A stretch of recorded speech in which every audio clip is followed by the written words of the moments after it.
Now, what's the important thing for somebody to remember if they end up fishing this particular spot? Just to fish into the current.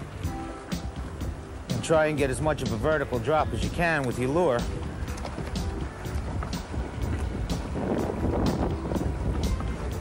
Right up next to the pilings.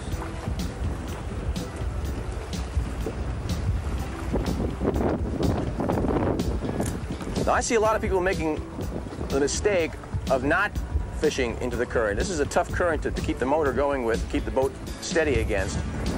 And a lot of fishermen opt out of that. They decided to simply go with the flow. And they don't catch fish.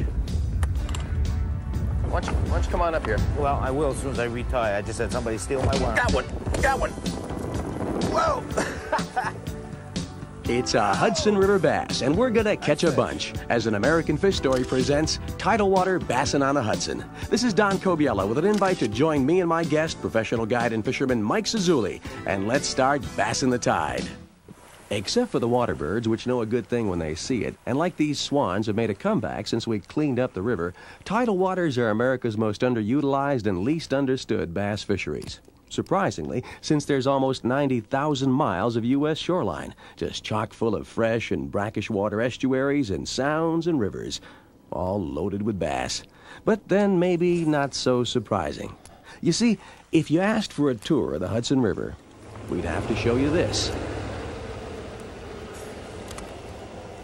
And this.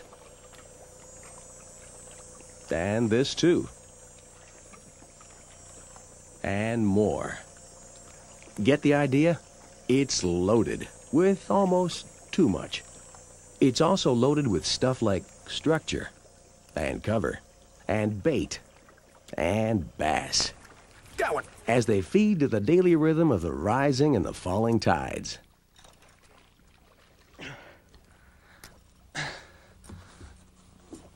Ah!